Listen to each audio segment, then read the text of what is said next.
estar nuevamente con ustedes. Siempre es un gozo para nosotros estudiar la Biblia y quiero animarlos también a ustedes a que no sean de esas personas de esos cristianos que se quedan calentando los bancos, sino que ahora usted tiene pues todos los elementos. Le estamos compartiendo las presentaciones también, aunque la estamos compartiendo en PDF, ustedes la pueden tener en, en PowerPoint, en Keynote, si usted utiliza Apple. Así que usted no tiene excusa para no salir a compartir la verdad de la salvación. Así que anímese, ponga en oración a sus amigos, a familiares. No se quede ahí detenido. Usted va a ver qué gran bendición es pues uno estudiar los textos bíblicos, repasarlos y repasarlos y volverlos a repasar. Y si usted hace el año bíblico, también se va a dar cuenta de algo muy interesante, y es que ahora, con la estructura del plan de salvación mucho más definida, usted se va a dar cuenta de que todas las historias de la Biblia, todas las parábolas, pues están conectadas con una o con varias o con todas las etapas de la salvación. Entonces ahora tiene mucho más sentido leer la Biblia. Ya podemos, por ejemplo, saber que en la historia de Caín y Abel tenemos aquí una confrontación de las obras y la gracia. Vemos a Caín, digamos, presionando para que Dios acepte el fruto de la tierra, que es el esfuerzo del personal. Y vemos a Abel que está confiando su ofrenda, está entregando su ofrenda, confiando en la sangre derramada del cordero. Vemos también el caso de Abraham, por ejemplo, que tiene dos hijos. El primer hijo, Ismael. Ismael es el hijo de Abraham con la criada. Él no esperó el hijo de la promesa. Dios le había dicho que le iba a dar un hijo con Sara. Entonces vemos ahí a Abraham ahora tratando de proteger a Ismael. Cuando llega Isaac, comienzan a pelear ahí los dos hijos. Es un equivalente a la pelea de las dos naturalezas. Así que usted se puede dar cuenta de que la naturaleza carnal, la que nosotros producimos, el hijo de Abraham, pues va a luchar con el hijo que Dios proveyó. Entonces, cuando uno lee la Biblia desde la plataforma de comprender la estructura de la salvación, va a ser mucho más grato, mucho más agradable. Así que anímese, no se quede ahí consumiendo sermones, consumiendo partes especiales. Anímese a estudiar la Biblia con otros, identifique a un familiar o un amigo y enséñele la verdad de la salvación. Así que quiero orar, como siempre hacemos, antes de dar inicio a nuestro programa. Vamos a abrir aquí para dejar aquí todo listo. Hoy concluimos el tema de llamados a administrar el Evangelio. Así que les invito a acompañarnos en oración. Querido Dios, Padre Celestial, te damos gracias una vez más por la oportunidad de abrir tu palabra.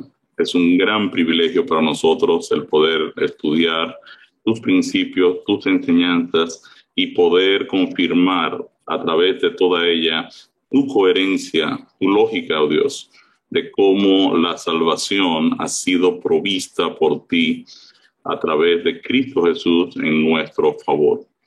Queremos pedirte, Dios, que al concluir el tema esta noche, tus principios pues nos calen profundamente y que podamos comprometernos cada día más con el compartir tu evangelio. Que no haya persona que nos rodee que se pueda perder la buena noticia de que hay vida eterna en Cristo Jesús disponible para cada ser humano de este planeta. Así que ayúdanos, oh Señor, a comprometernos con compartir tu evangelio. Danos sabiduría de lo alto, llénanos de la presencia de tu Santo Espíritu. Y en esta hora, oh Señor, me presento delante de ti y te pido en el nombre de Jesús por el perdón de mis pecados, por la presencia especial de tu Santo Espíritu en nosotros, oh Dios, y que al abrir tu palabra, pues tú nos puedas enseñar y hablar claramente a cada uno de nosotros, nos hable a nuestra mente y a nuestros corazones. Gracias, Padre querido, en el nombre de Jesús. Amén. Bien, estamos en el contexto de la administración, la mayordomía. Ya ustedes saben que estamos trabajando con la estructura del Evangelio en sus tres fases: justificación, santificación y redención. Y ayer hablábamos o nos quedamos en quién es el dueño del negocio, quién es el dueño de todas las cosas. Y vimos Salmo 24:1, que nos dice: de Jehová es la tierra y su plenitud, el mundo y los que en él habitan. Muy bien, Dios es el dueño, eso es lo que dice la palabra. Yo soy el dueño de todo lo que existe. Vimos algunos textos. Dios es el dueño del universo y lo que contiene, de acuerdo a Deuteronomio 10:14. Él es el dueño de la tierra, lo dice también 1 Corintios 10:26. La tierra no se venderá perpetuamente, es de Dios, Levítico 25:23. Los animales del bosque, las aves, le pertenecen. En realidad, Dios es dueño de todo. Es repetir un poquito de todo, pero Dios es el dueño. La Biblia en eso es enfática, es clara. Usted no es dueño de nada, yo tampoco soy dueño de nada. Dios es el dueño. Y cuando nosotros nos apegamos a las cosas, pues estamos violentando este principio. Y déjeme decirle que no es fácil desconectarse del señorío de las cosas. Una de las tareas más difíciles que nos toca a los seres humanos es reconocer que Dios es el dueño. Que Dios es el dueño de mi esposa, por ejemplo. A veces a mí se me olvida eso y ella tiene que recordármelo también. Pero ella siempre está disponible para recordarme eso. Ella no hay tanto problema. Pero a nosotros se nos olvida con mucha facilidad que no somos dueños. Somos sencillamente administradores, como vamos a ver en un momento. También vimos unos principios de control. Dios, además de ser el dueño de todo lo que existe, tiene el control de todo lo que existe. Primera Crónica 29, 11 y 12 dice que Dios domina y controla todo. Ese texto lo vimos ayer. Dios hace lo que Él quiere. Salmo 135, 6 dice: todo lo que Jehová quiere lo hace en el cielo y en la tierra, en el mar y en la fuente de las aguas. Dios, la decisión que Él quiera tomar, Él la toma, siempre y cuando esté conforme a su voluntad y a su carácter. Dios también controla los corazones de los gobernantes, de los líderes, controla las acciones de la tierra, y Dios ha fijado los límites de todo. Esto usted lo puede creer o no lo puede creer, pero la Biblia dice que es así. O sea que si usted no lo cree, no es un problema suyo, pero eso no va a cambiar el hecho de que Dios es el dueño y el que tiene el control. También Dios es el que provee. Dios es el que provee nuestras vidas. Salmo 34, 9 y 10 dice exactamente el texto: temed a Jehová vosotros sus santos, pues nada falta a los que le temen. Los leoncillos necesitan y tienen hambre, pero los que buscan a Jehová no tendrán falta de ningún bien. Quiere decir que Dios ha prometido cuidar, proteger, proveer en la vida de los que le temen, de las personas que lo honran. No estamos hablando de un temor de miedo, estamos hablando de un temor de relación, lo respetan, para decirlo de mejor manera. También Dios es nuestro proveedor. Filipenses 4:19 dice: mi Dios pues suplirá todo lo que os falte conforme a sus riquezas en gloria en Cristo Jesús. Ahora, Dios también le dio autoridad al hombre para señorear, para regentear o administrar su creación. En Génesis 1:26, cuando Dios creó al hombre, dice la razón de por qué también lo creó y qué tarea le iba a asignar. El texto dice que Dios dijo: hagamos al hombre a nuestra imagen, conforme a nuestra semejanza, y señoree en los peces del mar, en las aves de los cielos, en las bestias, en toda la tierra y en todo animal que se arrastra sobre la tierra. Salmo 8:4-6 dice que Dios coronó al hombre como Señor de la creación. Digo, ¿qué es el hombre para que tengas de él memoria, y el hijo del hombre para que lo visites? Le has hecho poco menor que los ángeles y lo coronaste de gloria y de honra.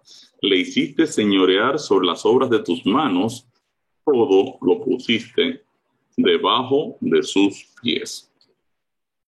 Quiere decir que nosotros somos administradores. O sea, la Biblia en eso es enfática.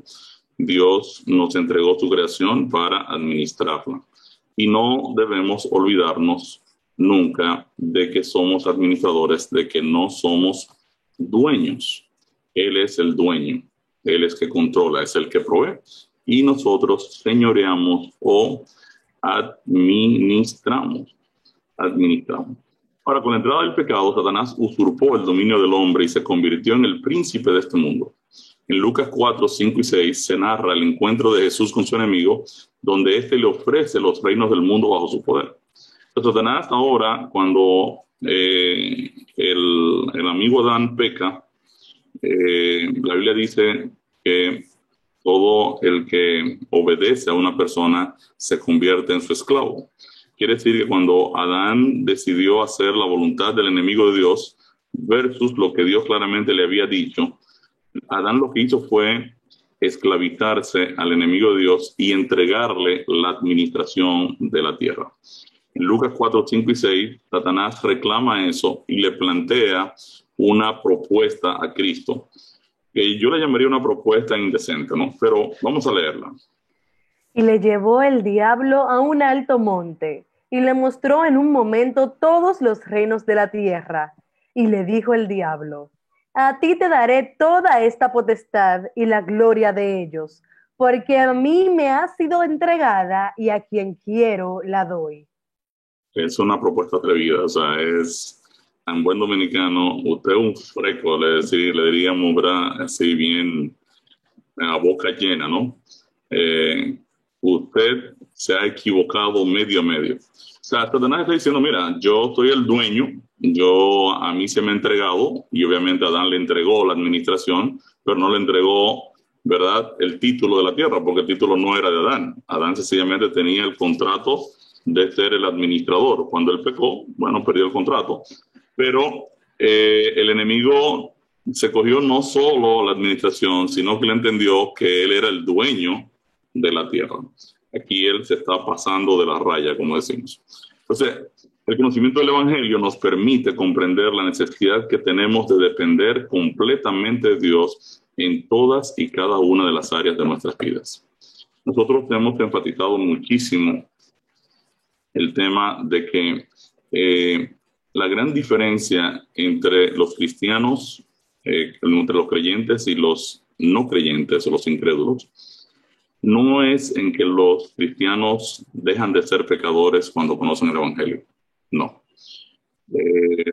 Los creyentes y los no creyentes ambos son pecadores. La diferencia fundamental está entre creyentes y no creyentes, en que los creyentes saben que son pecadores y saben que necesitan depender continuamente de la dirección del Espíritu de Dios para poder agradar a Dios y actuar conforme a la voluntad de Dios. La gran diferencia entre una persona creyente y una persona no creyente es que el creyente ha depositado su confianza plena en Cristo Jesús y está muy consciente del principio de Juan 15:5, donde Jesús dice: yo soy la vid, ustedes son las ramas, el que permanece en mí y yo en él, ese va a llevar fruto. Quiere decir que el creyente no es una persona que, wow, ahora no necesita a Cristo, no necesita el Espíritu Santo, sencillamente yo puedo ahora, ya yo acepté al Señor y ahora yo soy el inmaculado y el todopoderoso Ricardo. No, eso no es lo que dice la Biblia. La Biblia dice que la persona creyente ahora está consciente totalmente de que es un pecador y que necesita permanecer continuamente en Cristo. Entonces hay un texto que ustedes lo hemos repetido muchas veces, pero para mí yo pienso que es la esencia del Evangelio, que es Gálatas 2:20. Traten de no olvidarse nunca de ese texto. Si ustedes se olvidaron de todo el programa y de todo lo que hemos estudiado acá, no se olviden de Gálatas 2:20. Y recuerden que dice Gálatas 2:20, dice: con Cristo estoy juntamente crucificado y ya no vivo yo, sino Cristo. Esta es la clave, la esencia del Evangelio. No yo, sino Cristo. No es Ricardo el que va a luchar contra el pecado, sino Cristo. No es Ricardo quien va a estar administrando esta vida, sino Cristo. Entonces, yo pienso que si nosotros entendemos claramente este concepto, que el apóstol Pablo le tomó tiempo hacerlo.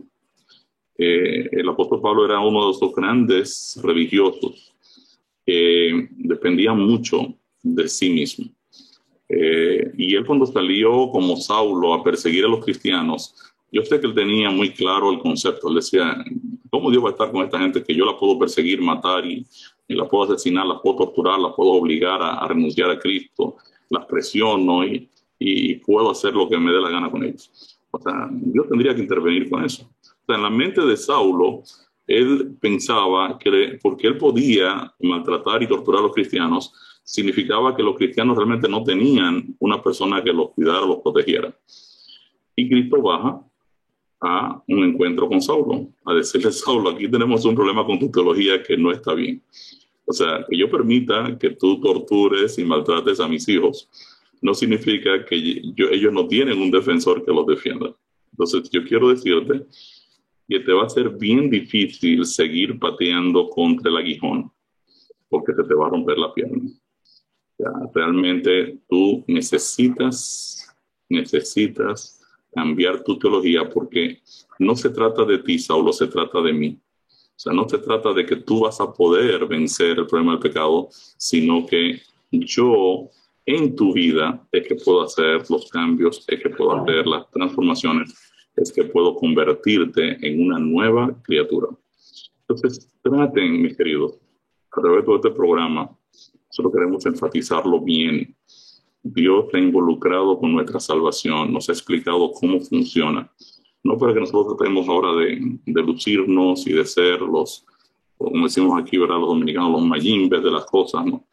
No se trata de eso. Se trata de permanecer en Cristo.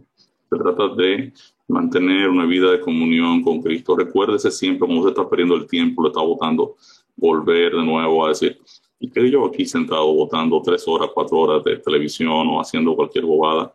No, yo voy a buscar algo que me llene. Leer un buen libro cristiano, incluso puede ser un buen libro de virtudes, de principios.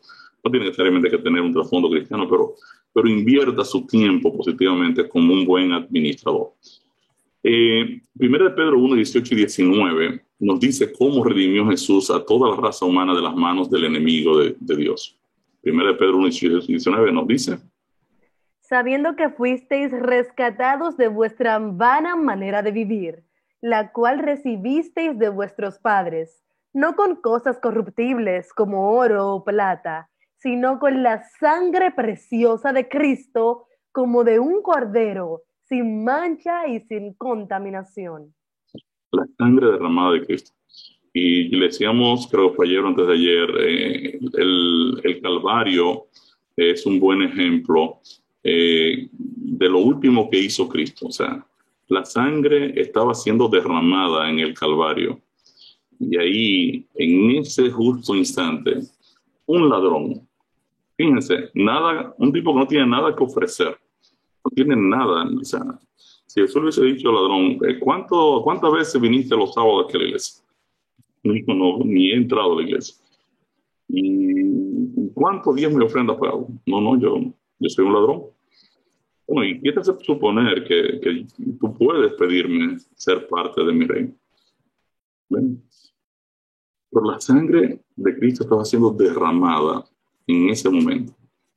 Y el ladrón cambió cuando vio a Cristo. O sea, el encuentro con Cristo provoca una de dos reacciones: o tú lo abrazas, lo amas y te entregas completamente a él, o tú lo rechazas rotundamente y te olvidas totalmente de Cristo. No hay términos medios en la experiencia cristiana. Cuando las personas tratan de jugar al cristianito o jugar a la iglesita, en realidad se están metiendo en un serio problema, porque pierden el discernimiento.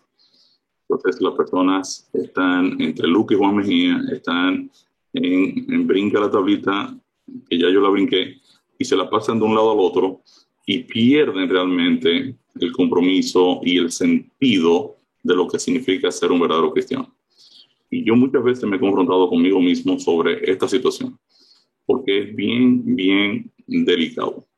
Entonces, Cristo está en la cruz del Calvario derramando su sangre, y la misma sangre derramada que sirvió para darle vida eterna a un ladrón, condenó también al otro ladrón que rechazó lo que esta sangre estaba haciendo en su favor. Cristo estaba muriendo en lugar de ellos, de ambos.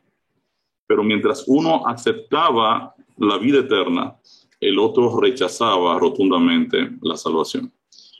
Entonces, la Biblia me dice que si la sangre de Cristo derramada en el cruz del Calvario salvó a este ladrón, ¿cuánto más no me va a salvar a mí o lo va a salvar a usted? O sea, es que no hay excusa para perder la salvación. O sea, el texto me lo está diciendo claramente, ustedes fueron rescatados de vuestra vana manera de vivir. Una cosa vana es una cosa que no sirve.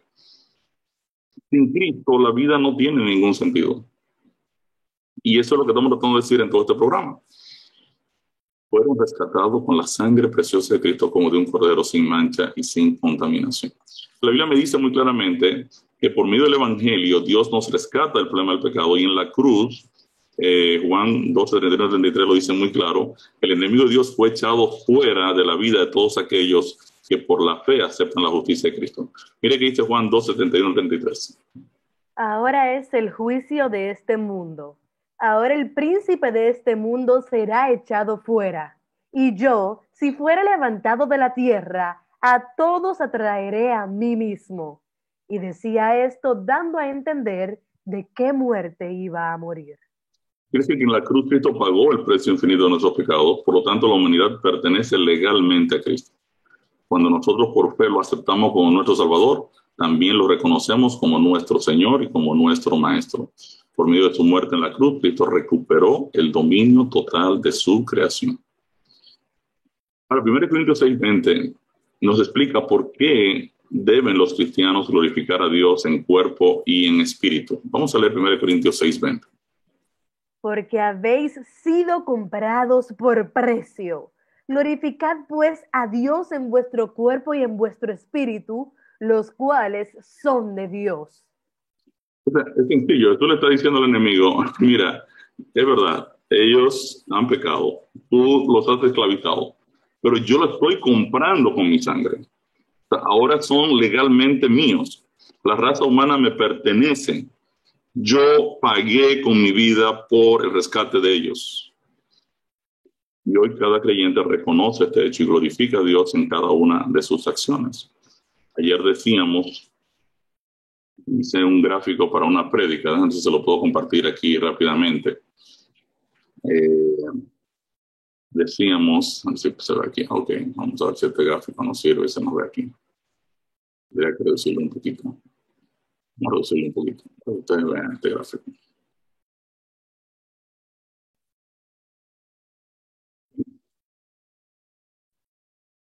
Una de las grandes tensiones en el mundo cristiano está en saber cuál es el rol de la obediencia y cuál es el rol de la gracia.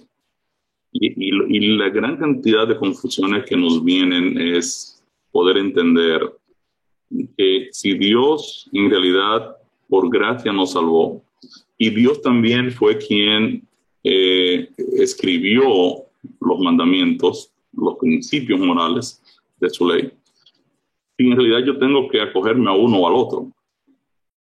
Entonces decíamos que en realidad la salvación es por gracia, es un regalo que Dios te da. Pero la obediencia es por gratitud. O sea, ahora que yo conozco lo que significa el amor y lo que Dios hizo en mi favor a través de Cristo, ahora en gratitud a eso, ahora yo le entrego mi vida al Señor y le pido al Espíritu de Dios que me dirija en la voluntad de la obediencia a los mandamientos de Dios. Entonces, es bien importante nosotros entender cuál es el rol de uno y del otro. El apóstol Pablo dice, creo que es en 1 Timoteo 1:8, vamos a ver si lo encontramos este texto, 1 Timoteo 1:8, creo que ahí es que está. Lo leímos ya en algún momento, 1 Timoteo 1:8. Exacto. ¿Qué nos dice aquí Génesis? Pero sabemos que la ley es buena si uno la usa legítimamente. Quiere decir que si yo leyera este texto al revés, podría decir, pero sabemos que la ley es mala si uno no la usa legítimamente, o si uno la usa ilegítimamente. Quiere decir que yo no puedo pensar en que la obediencia está por encima de la gracia. No, Dios me salva primero, me muestra su amor, y ahora esa salvación, que es un regalo, que es por gracia, Cristo me compró, entregó todo porque me amó, ahora en gratitud a Él. Es lo que pasó con Saulo. Cuando Saulo se encuentra con Jesús, Saulo ahora dice, wow, yo estaba totalmente perdido. El Señor me ha venido a confrontarme, me está dando una oportunidad, y ahora Saulo le dice de una vez, bueno, ¿y qué tú quieres que yo haga? O sea, ¿qué voy a hacer ahora? ¿Ven?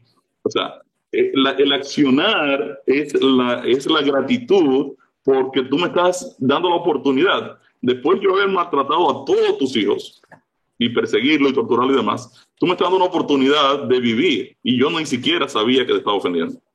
Ahora dime qué debo hacer. Quiere decir que el accionar en la vida del cristiano, la obediencia, es el resultado.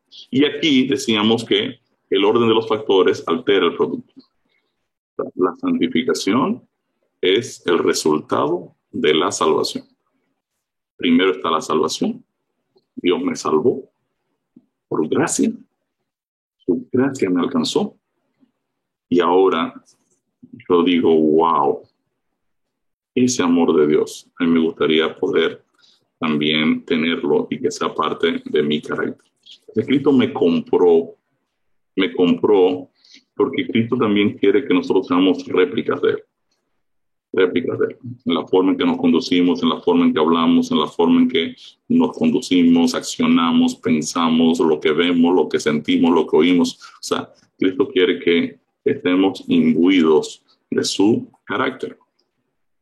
Y tampoco no se asuste con eso, o sea, no es que se va, porque no es una obra suya. O sea, el Espíritu de Dios va a estar puliéndonos y es un proceso que dura toda la vida. Se llama el proceso de la santificación. Ahora, ¿cómo los cristianos reconocen que son propiedad de Dios? Si pues coméis o bebéis o hacéis otra cosa, hacedlo todo para la gloria de Dios. La existencia humana se puede dividir en 4 áreas básicas, cada una un regalo de Dios. Dios nos dio el cuerpo, un cuerpo capaz de hacer muchas cosas, nos dio habilidades, nos dio tiempo y nos dio posesiones materiales. Para administrar nuestro tiempo, dones, tiempo, recursos que el Señor nos ha dado, debemos servirle con gozo y glorificarlo en todas las cosas. Ahora bien, de acuerdo a 1 Corintios 4, 1 y 2, ¿qué rol desempeñan los creyentes ante los ojos de Dios? 1 Corintios 4, 1 y 2. Así pues, téngannos los hombres por servidores de Cristo y administradores de los misterios de Dios. Ahora bien, se requiere de los administradores que cada uno sea hallado fiel. Las personas que no conocen a Cristo cuando se relacionan con nosotros, tienen que vernos, reconocer que somos los servidores de Cristo. O sea, el apóstol Pablo está diciendo, miren, los hombres tienen que tenerlos a ustedes, los seres, el mundo en realidad, todo el que no es creyente, tienen que verlos a ustedes como servidores de Cristo y mayordomos. La palabra aquí es oikónomos, oikonomía, de ahí que viene la palabra economía. Oikos es casa, nomos es ley. O sea, los que llevan la ley de la casa de Dios. Las personas tienen que saber que en ustedes ellos van a encontrar el conocimiento de Dios. Ahora, se espera de ustedes que sean hallados fieles. Ustedes deben ser personas fieles. Un administrador o mayordomo es una persona encargada de la gestión de los bienes de otro. Mayordomía cristiana significa ser responsable de todo lo confiado al creyente de parte de Dios. La vida, el ser físico, el tiempo, los talentos, las posesiones, para las personas que reportan con nosotros. Mayordomía cristiana verdadera es un privilegio dado por Dios a nosotros para fomentar el amor y obtener la victoria sobre el egoísmo y la codicia. Como embajadores de Cristo, nosotros les representamos aquí en la tierra por medio de nuestra mayordomía fiel y comprometida con la gran comisión del Evangelio. Cada creyente ha sido llamado a administrar los misterios de Dios o su Evangelio. Como embajadores de Cristo, ¿cuál es nuestra principal responsabilidad? Vamos a leer este texto de 2 Corintios 5, 18 al 20. Y todo esto proviene de Dios, quien nos reconcilió consigo mismo por Cristo y nos dio el ministerio de la reconciliación, que Dios estaba en Cristo reconciliado consigo al mundo, no tomándoles en cuenta a los hombres sus pecados, y nos encargó a nosotros la palabra de la reconciliación. Así que somos embajadores en nombre de Cristo, como si Dios rogase por medio de nosotros. Os rogamos en nombre de Cristo, reconciliaos con Dios. Usted toma, por ejemplo, el embajador de los Estados Unidos, aquí en República Dominicana. No sé si hoy está un embajador o una embajadora, ahorita estoy un poquito desubicado.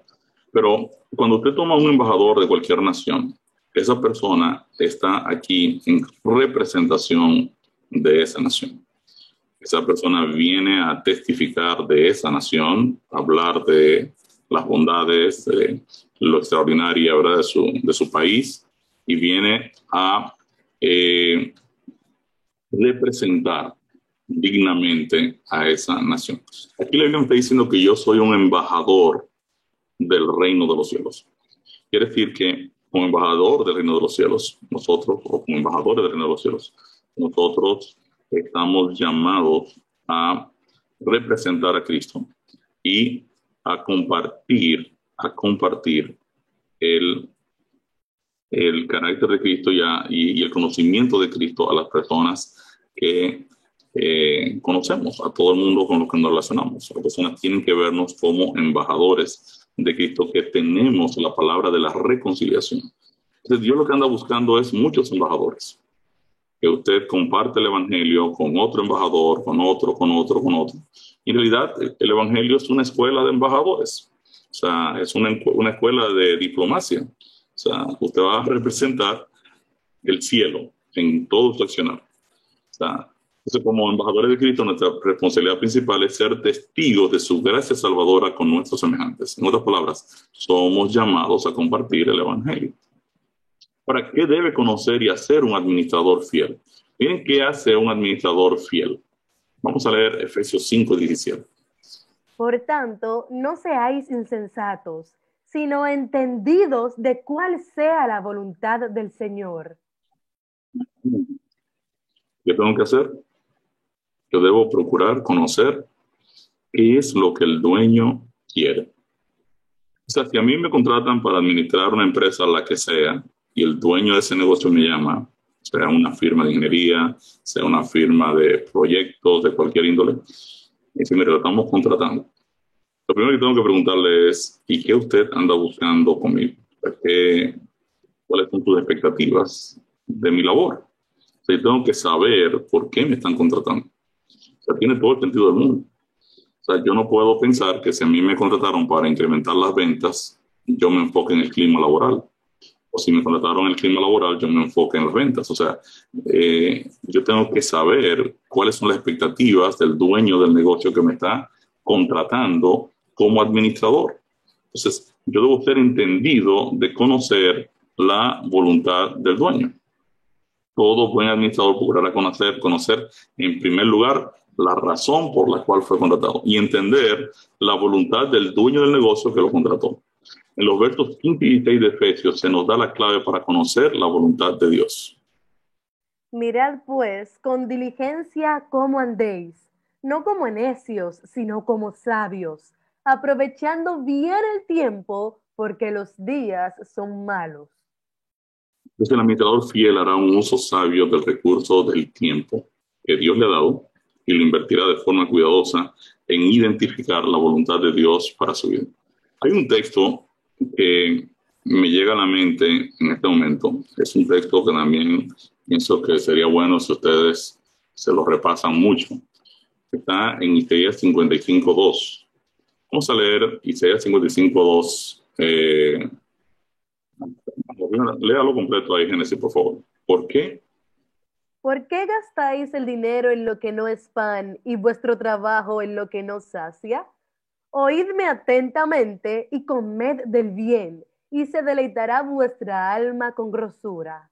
Lee también el 3. Inclinad vuestro oído y venid a mí. Oíd y vivirá vuestra alma, y haré con vosotros pacto eterno, las misericordias firmes a David. ¿Por qué me llega este texto a la mente? Porque aquí lo que estamos hablando es, el profeta está queriendo que el pueblo conozca el concepto de lo que son las prioridades. O sea, no tiene sentido que tú gastes el dinero en algo que no te va a cubrir una necesidad.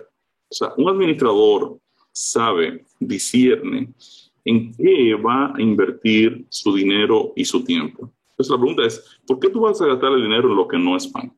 ¿Por qué lo gastas en cosas que al final de cuentas, en medio de la crisis no te la puedes comer? No puedes vivir, porque obviamente si no tienes comida, pues estás muerto. O sea, ¿por qué tú, otra versión dice, ¿por qué utilizas tu salario en lo que no satisface, en lo que no sacia, en lo que no resuelve una necesidad fundamental existencial? ¿Ves?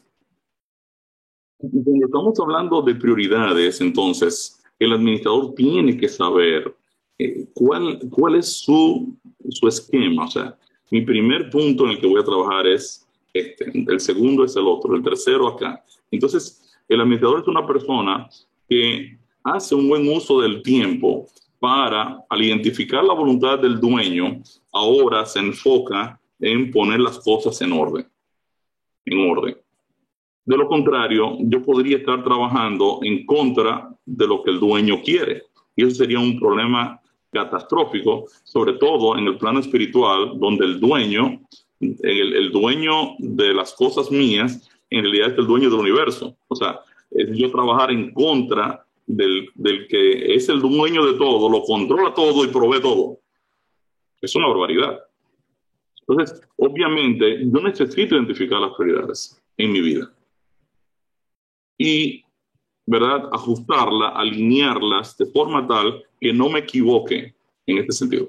Y yo creo que a mí me gusta mucho la Biblia porque el nivel de lógica de la palabra de Dios es tan impresionante, que la Biblia no se pierde en dar consejos alocados. O sea, tiene todo el sentido del mundo. Viejo, no gastes en lo que no es pan, o sea, no gastes en lo que no es una necesidad indispensable. Fíjense qué dice Lucas 12, 47, 48. Aquel siervo que conociendo la voluntad de su señor, no se separó ni hizo conforme a su, No no se se preparó. preparó ni hizo conforme a su voluntad, recibirá muchos azotes. Mas el que sin conocerla hizo cosas dignas de azotes, será azotado poco, porque a todo aquel a quien se haya dado mucho, mucho se le demandará, y al que mucho se le haya confiado, más se le pedirá. Bien. Pero fíjense que cuando una persona conoce la voluntad del Señor y ahora no se organiza y no establece las prioridades, tenemos un problema. El texto dice, mira, ese tipo va a recibir azotes. Es una forma de decir, ese tipo va a ser sencillamente desechado. Desechado del puesto. Si yo tengo una empresa y yo le digo a mi gerente general que mi enfoque es cómo vamos a aumentar las ventas y él se enfoca en mantener las oficinas limpias y con aire acondicionado, ese tipo no puede durar ahí más de 5 minutos sentado en ese sillón, en el sillón de la gerencia general. ¿Por qué? Porque no se preparó, no está haciendo lo que yo le pedí. Entonces, si luego de conocer la voluntad del dueño, el mayordomo administrador decide no trabajar en esa dirección, al momento de evaluar o juzgar tu trabajo, el dueño lo removerá del cargo y lo tildará de infiel. Miren que dice 1 Juan 2:17. Y el mundo pasa y sus deseos, pero el que hace la voluntad de Dios permanece para siempre. Hay que ser teólogo para saber lo que la Biblia está diciendo. La Biblia está diciendo, mira, si tú haces lo que Dios quiere, tú vas a permanecer, pero eternamente. Si tú no estás alineado con el dueño, entonces tú tienes un problema porque tú estás trabajando en contra del flujo de las cosas. No es lo mismo yo contar con el apoyo del dueño que contar con la contra del dueño.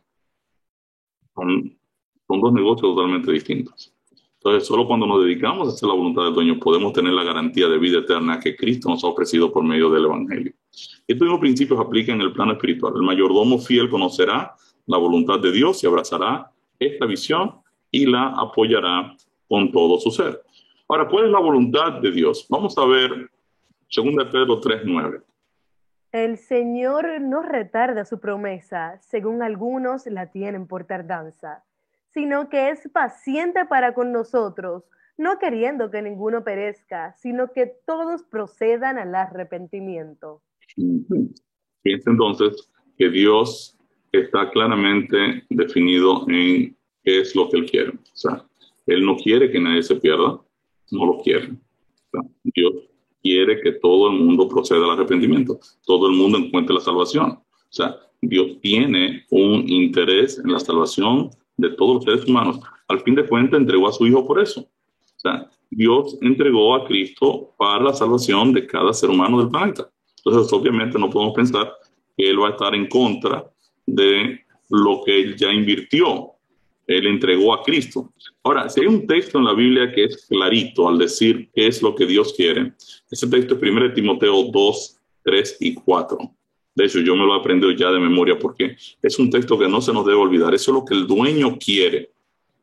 Y si usted es un embajador del dueño, si usted quiere agradar al dueño, ese es un texto que a usted no se le puede olvidar. 1 Timoteo 2, 3 y 4.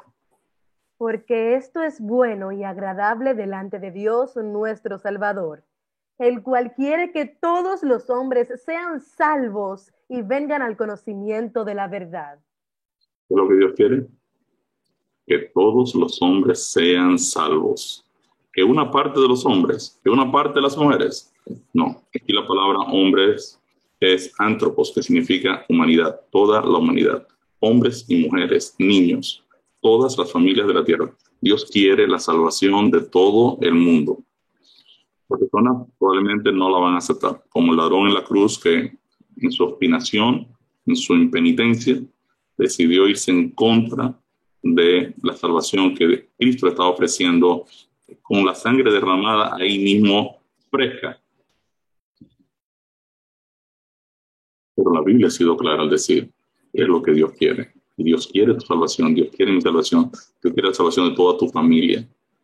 No estamos hablando de un problema del COVID, que mañana yo me iré al cementerio y ustedes, Dios los libre, podrán padecer de cualquier cosa.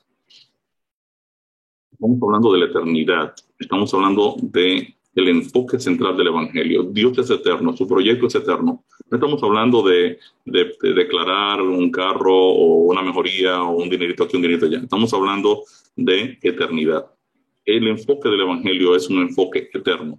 Y eso es lo que Dios quiere, que todos los hombres sean salvos y vengan al conocimiento de la verdad. Y por eso Dios le pide a su iglesia, le asigna a la iglesia una misión que está claramente definida en la Biblia. Y les dijo, id por todo el mundo y predicad el evangelio a toda criatura. El que creyere y fuere bautizado será salvo, mas el que no creyere será condenado. Correcto. Fíjense entonces que la iglesia tiene una misión muy bien definida. Si Dios lo que quiere es que todos los hombres sean salvos, entonces le dice ahora a sus embajadores, vayan por todo el mundo y prediquen el evangelio al mundo entero. Porque mi proyecto es un proyecto global. Todo el mundo tiene que alcanzarme la salvación. O sea, no que me queden entretenidos, dando vueltas y sentados en bancos. O sea, salgan y predíquenme el evangelio. Que es lo que yo quiero. O sea, yo les digo, bueno, ¿y dónde aparecerán los recursos? Yo soy el dueño de todo, dice Dios. Y entonces, ¿y qué pasa entonces? ¿Y si yo me enfermo? Yo te voy a dar sanidad. O sea, Dios es quien tiene todos los recursos, todo. Se le dice a su iglesia, vayan por el mundo entero. Entonces, la misión de la iglesia es una misión global, porque Dios quiere una salvación global de todos los seres humanos. Entonces, la voluntad del universo, Dios, es que toda la humanidad sea salva y venga el conocimiento de la verdad. Y es por esto que envía a su iglesia a predicar el evangelio a todo el mundo. Esta realidad compromete a cada mayordomo del reino de Dios a administrar sus recursos con la salvación como centro. Cuando hablamos ahorita de prioridades, estamos diciendo, o sea, ¿por qué tú vas a invertir en otra cosa que no sea lo que Dios quiere? Y no estoy diciendo que te vayas a vivir debajo del puente y que cojas todo el dinero y te lo gastes en financiar el evangelio. Estamos hablando de eso. Lo que estamos diciendo es que al momento de tú hacer tu plan de gasto, tu presupuesto, o sea, tú tienes que discutir en oración con el Señor la manera en que tú vas a aportar a la predicación del evangelio a nivel global. O sea, Señor, mira, tú me has provisto incluso más de lo que yo necesito. Entonces, yo voy a destinar este monto para financiar tu obra. Voy a abrir campo aquí, o voy a comprar los libros necesarios, voy a regalar la revista necesaria, o voy a invertir con los padres de niños con cáncer en el hospital. Voy a ganarlos, voy a orar por ellos, voy a dedicar tiempo, voy a visitarlos. O sea, tú vas ahora a definir, junto con el Espíritu de Dios, en qué dirección tú vas a canalizar recursos que el dueño te está dando, pero no es para que tú los gastes a lo loco, porque ya Dios te está dando una prioridad. Él te está diciendo qué es lo que Él quiere. Y tiene todo el sentido del mundo para este servidor. Y yo se lo digo de todo corazón. Y eso a mí me tomó años entenderlo mientras yo estudiaba los principios de mayordomía cristiana con Ministerio Crown y con todo lo que me he estado haciendo. O sea, tiene todo el sentido del mundo de que si Dios te está diciéndome que haga una cosa y yo quiero hacer otra cosa, yo no veo manera lógica de que el dueño de los recursos quiera financiar una cosa distinta a lo que él me está diciendo que es lo que él quiere. Eso sería irse totalmente en contra de la lógica. Por eso, la Biblia dice que la armadura del cristiano tiene en la cabeza el yelmo de la salvación. Lo que protege mi mente, mi forma de pensar, es la salvación. Quiere decir que la salvación tiene que estar en el centro de mi administración de vida. La salvación de mi esposa, la salvación de mis hijos, la salvación de mis amigos, la salvación de mi iglesia, la salvación de los amigos que conocemos. O sea, el centro de mi dinámica de administración personal. Estoy hablando de dinero, estoy hablando de todo. Talentos, recursos, tiempo. Sobre todo tiempo. A veces hay personas que prefieren dar dinero y no tiempo. Yo cumplí con el Señor, yo pagué y ya resuelva. El tiempo tampoco es tuyo.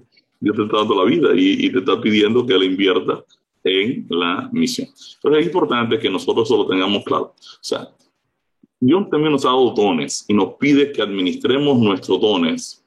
Y 1 Pedro 4:10 y 1 Corintios 14:12 nos dice cómo debiésemos administrar nuestros dones y a quién deben ir dirigidos.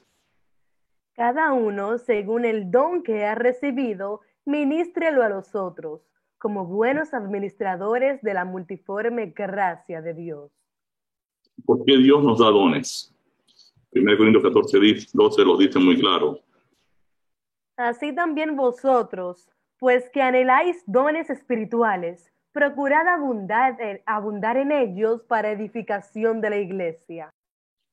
Bien, los dones espirituales que recibimos por son del Señor y Él nos los otorga, para edificación de su iglesia, la cual estoy llamada a enseñar el Evangelio. 1 Corintios 12 nos enseña que el Espíritu de Dios nos capacita con dones espirituales para ser usados en la misión de la iglesia. Los dones espirituales no son dones de la persona, son dones del Espíritu. Los dones son del Espíritu. El Espíritu los coloca en las personas que permanecen en Cristo y están en Cristo. Hay un texto que se utiliza mucho, que está mal comprendido, de hecho está mal traducido, está en Romanos, que dice que irrevocables son los dones de Dios. En realidad, los dones no son irrevocables. La traducción original, vamos a ver si encontramos ese texto para que ustedes estén claros ahí. El tiempo se nos está yendo, pero pienso que es importantísimo. Lo aclaremos. Esto se encuentra en Romanos 11:29. Vamos a ponerlo aquí, Romanos 11:29.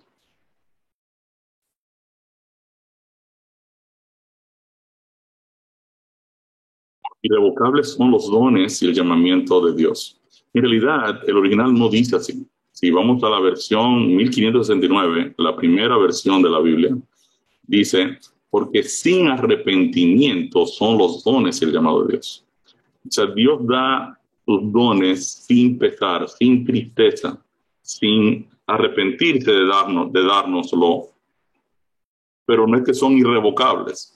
Claro, si algo es sin arrepentimiento, sin retorno en cierta manera, se puede interpretar que es irrevocable, que no se le van a quitar. ¿Ves? Pero en realidad eso no es lo que dice el texto. El texto dice que es sin pesar. Quiere decir que en el momento en que yo me aparto del Espíritu, pues el don se queda con el Espíritu, porque el don no es de la persona, el don es del Espíritu.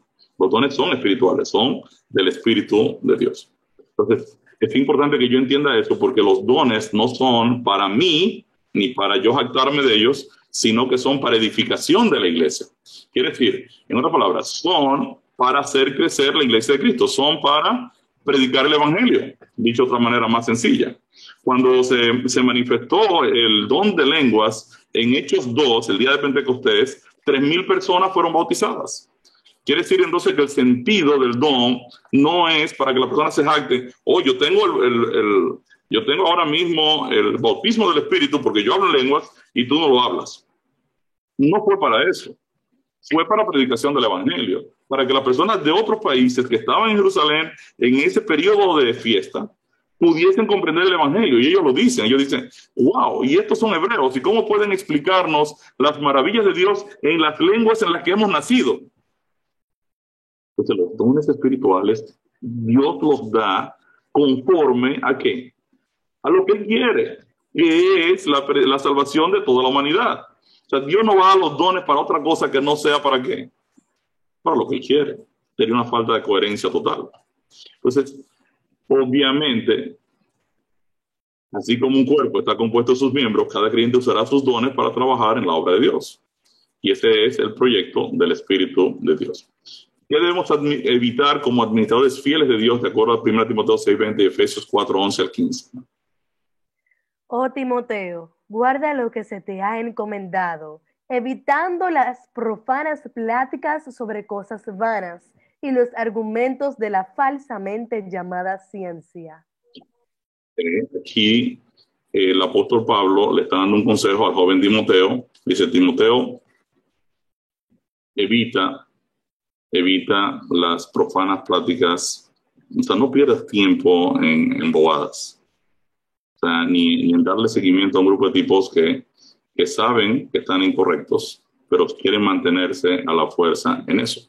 O sea, no pierdas tu tiempo, en otras palabras. Tú eres un administrador mío, no lo pierdas en cosas que no sean la predicación del evangelio, que es lo que yo quiero.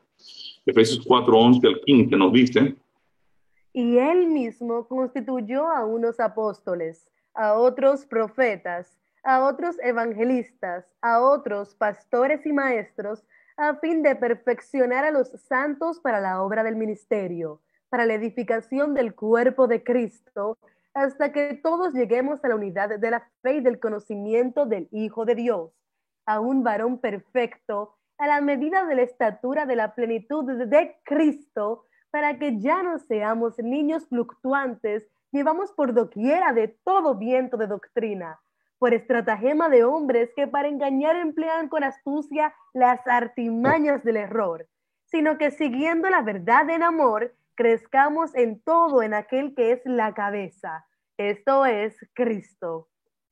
Fíjense entonces que Dios ha dado los dones espirituales, apóstoles, profetas, evangelistas, pastores y maestros, con el objetivo de perfeccionar a los santos para la obra del ministerio. O sea, los dones espirituales no se están dando a lo loco, tienen un propósito. O sea, tienen el sentido de perfeccionar a la iglesia para el trabajo. Ministerio es trabajo. ¿Para qué? Para la predicación del evangelio.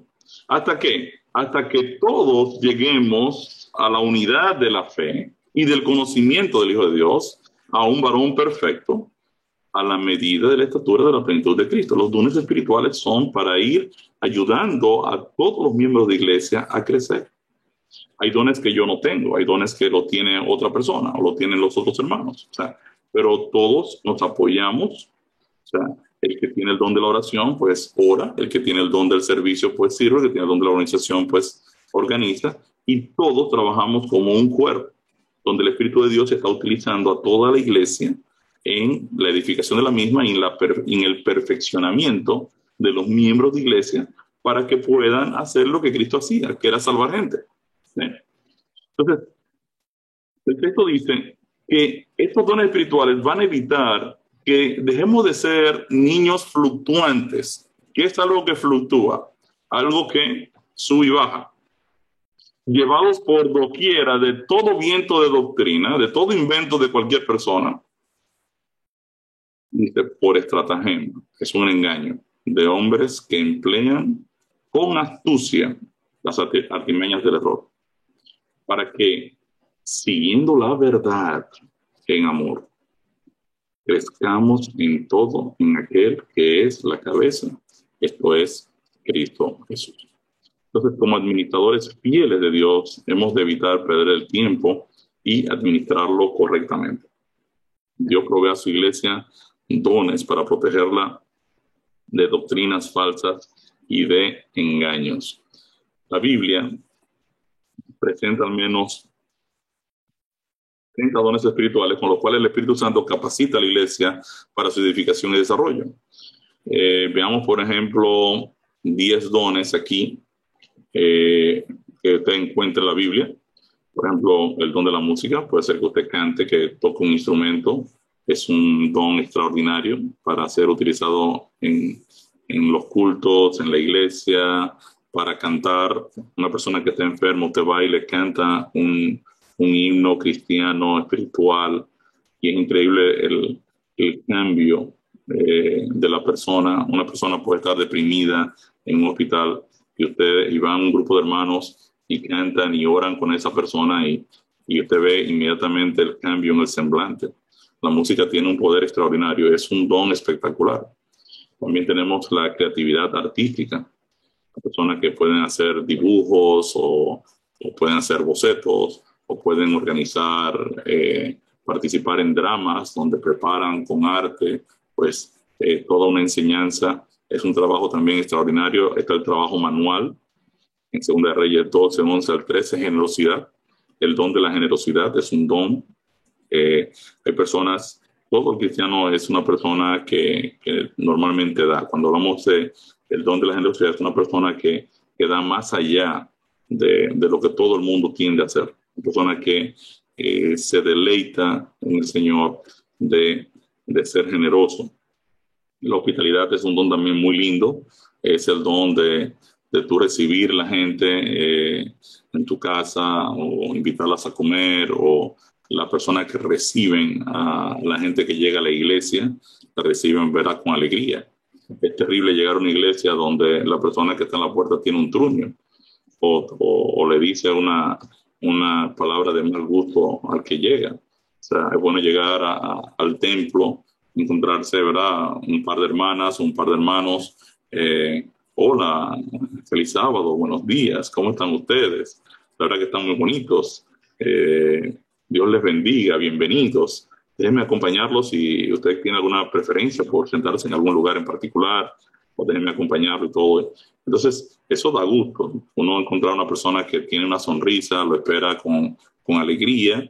Entonces, eso es un don. Realmente yo no tengo el don de la hospitalidad. A veces tengo la cara un poquito medio rústica y la gente cree que yo soy feo y que soy rústico. No, la verdad es que yo soy una persona que después que tengo cierta confianza, pues sonrío y todo, pero no tengo el don natural de la hospitalidad. Hay personas que lo tienen, que usted se da cuenta rápidamente. Está el don del conocimiento. Hay personas que tienen la capacidad de memorizar información, de hacer las investigaciones, de tener el discernimiento para entender las cosas y luego también poder compartirlas. El don de la misericordia, de la compasión. En muchas ocasiones necesitamos en las iglesias hermanos que tengan compasión. A veces hay muchos cristianos que son agresivos, que le pasan juicio a cualquiera y le cortan la cabeza al más bonito. Y entonces es bueno que hayan hermanos con misericordia, que sepan y que decirle a la gente, miren, era un pecador igual que esa persona y yo también soy un pecador igual que todos. Aquí estamos en un proceso de restaurar a la gente. Este es un hospital, la iglesia es un hospital donde estamos trabajando con amor, debemos disciplinar, pero hay un procedimiento para hacer la disciplina, que primero viene una persona a hablar con el hermano que tiene algún problema o se ha apartado o se está apartando. Si la persona pues sigue en lo mismo, entonces ya uno viene en compañía de un anciano y le dice, hermano, yo te dije los otros días que que tú eres una persona casada, estás jugando mucho de mano con chicas jóvenes de la iglesia, eso no se ve bien. Entonces te estoy advirtiendo de que no es prudente que sigas haciendo eso. Y te lo quiero decir aquí delante de hermano porque ya te lo comenté. Y hay algunas quejas en la iglesia con relación a tu comportamiento. Entonces, si la persona no tempera, entonces ya, bueno, entonces ya venimos con el pastor. Entonces, fíjense, hay todo un proceso y luego eso se lleva a la junta de la iglesia y luego entonces se pone una disciplina. Ahora, todo eso hay que trabajarlo con misericordia, con cuidado, con tacto.